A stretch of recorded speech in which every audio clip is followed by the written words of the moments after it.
The United States has been one of the greatest sources of progress that the world has ever known. I don't understand what's happened next. Like, the Japanese made you come in Pearl Harbor. I guess when you did come in, finally, when you did come to this war and won, you got all the glory. You did nothing the whole time, almost. And then at the last moment, you got all the glory. And everybody forgot you funded Nazi Germany to begin with.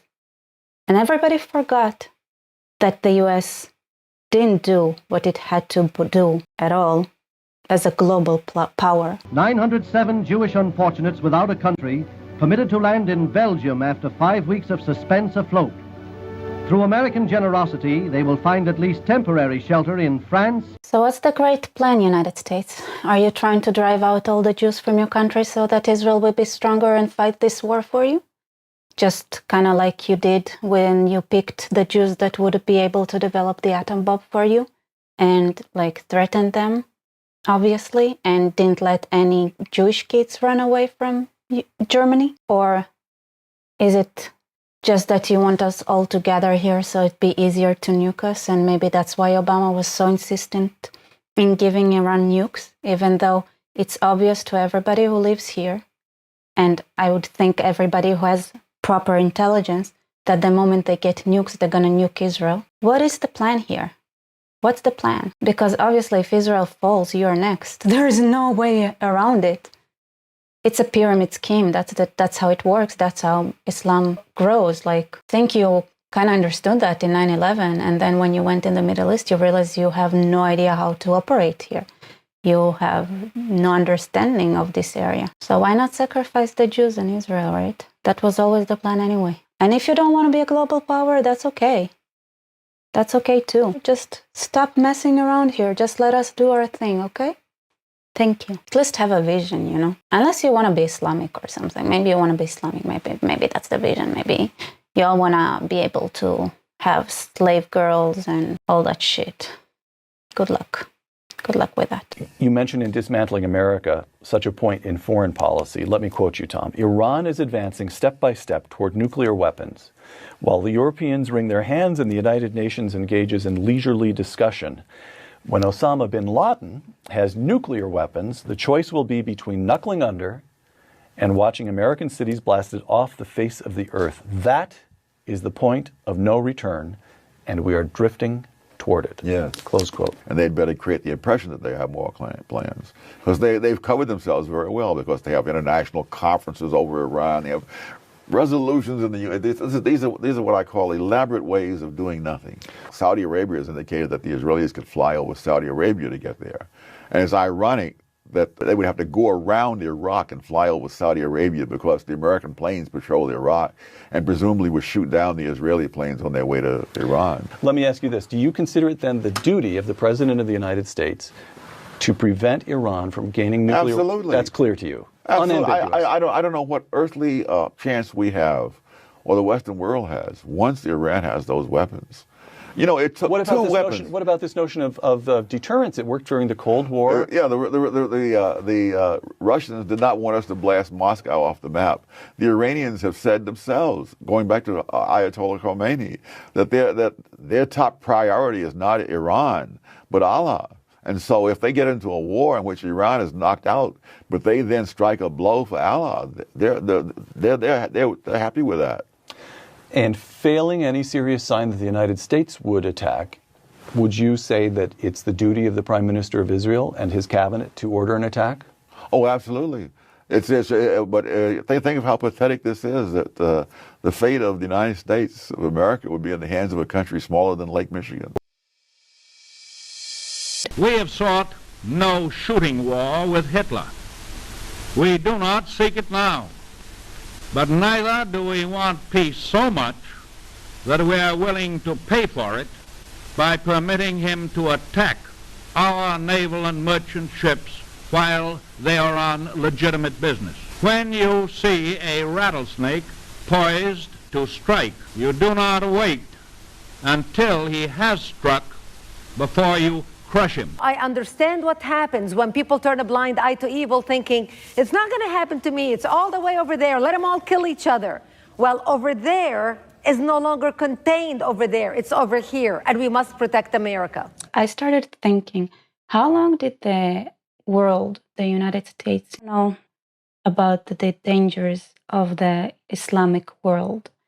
That their ideology is very similar to that of the Nazis in many ways, except the praying thing and the Ramadan thing. The Nazis did not have that, but other than that, it's very similar. Islam, I guess, would be okay if it's just keeping halal and praying 5 times a day and having the Ramadan. Okay, fine. Those Muslims who only do those things, fine. While disloyal troops were plotting the coup which resulted in murder and aroused new fears in the West.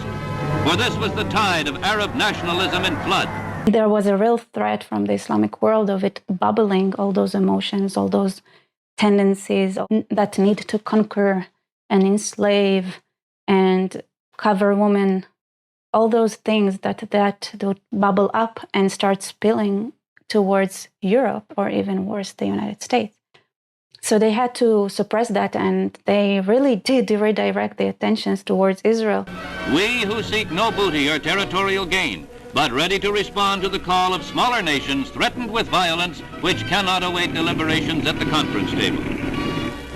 This is outlined to the Washington press, the rush of events which saw Iraq shattered by revolt, Jordan threatened with similar violence, and an urgent plea from the President of Lebanon to the United States President for a show of U.S. support, enabling Lebanon to survive hostile forces which had been set loose there.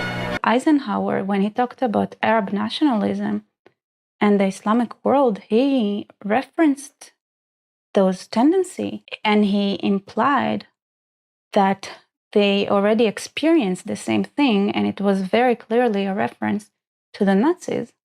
So they did know, and of course, the big boom was when 2 airplanes have crashed into the World Trade Center in an apparent terrorist attack on our country.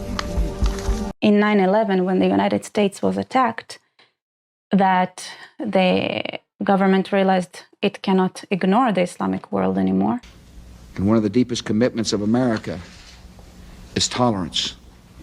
Our nation is waging a war on a radical network of terrorists, not on a religion and not on a civilization. But now Islam actually infiltrated the United States and starting to weaken it from the inside. But the USA, it's the land of the free. Xenophobia hurts the very foundation United States is built on. So when we see that mob and that influence in the academy in the United States that is built on diversity as a melting pot, there is a really good chance that those are foreign powers trying to bring the United States down. If there is some dispute about the Muslim takeover of the United States in the foreseeable future, there is full agreement that the Muslims in Miami and elsewhere are a hard-driving, tightly knit, highly disciplined group trying to take as many people as possible into their fold and billfold. And that tactic of pretending that they're nice and pluralistic and that they believe in liberalism and progressiveness is a tactic that Islam used 1,000,000 times throughout history to penetrate a community and then ruin it from inside. Once they get to a critical number, that's how they expanded. Other times they just slaughtered.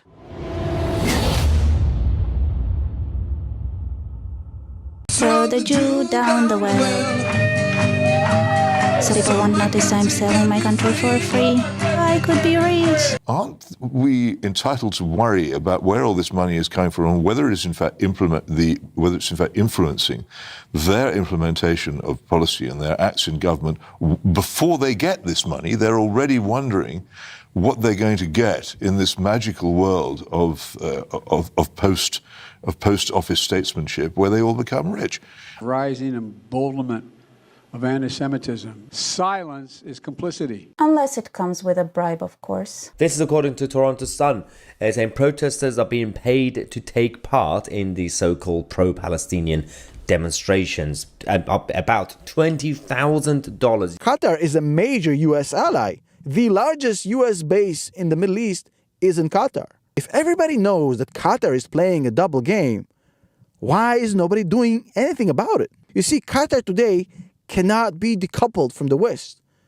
Despite supporting ISIS, despite supporting Hamas, despite supporting Iran, the Qatari money has taken over the West over the past 20 years. The Institute for the Global Study of Anti-Semitism found that from 2015 to 2020, institutions that accepted unreported money from Middle Eastern donors had on average 300 more anti-Semitic incidents than those institutions that did not. From 2014 through 2019, Penn received a total of almost $300 million in Section 117 funding. Are you aware of the amount that was given by Qatar? Were any of these donations conditioned on the inclusion of a pro-Palestinian curriculum or pro-Palestinian events? American Muslims for Palestine, or AMP. AMP was founded in 2006 and has become one of the leading groups providing anti-Zionist training and education to students and anti-Israel activists. AMP's goal is the destruction of the State of Israel. It aims to achieve this by influencing American society in 4 key areas: university campus activism, lobbying Congress, influencing left-wing intersectional politics, and turning American Jews against Israel.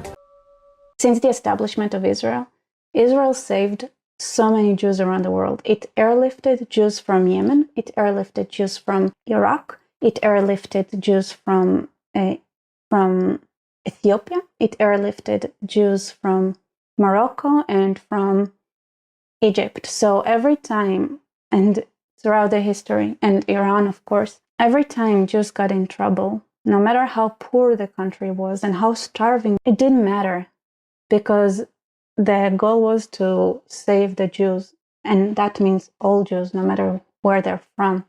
After the establishment of Israel, when there was a real danger for the annihilation of the Iraqi Jews, they got airlifted away. The Yemeni Jews, by the way, all the abuse in Yemen, and the abuse in Yemen was terrible. They weren't allowed to wear shoes. Like, the abuse that the Jews went through in the Islamic world is unbelievable and really undeniable. And yeah, in Morocco, they lived in ghettos. Everywhere they lived in ghettos. They were poor and starving, and the Ethiopian Jews, like, the way they managed to keep their faith and what they did to get to Israel, their story is incredible, and I admire them. I actually admire every part of the Jewish people, because we all went through a lot. So we were all slaves. We were all wandering the desert, and we are all gathered back to have our own government. And we criticize it all day, all night, all day. It's a bit excessive. It's like, it's counterproductive at this point, but okay.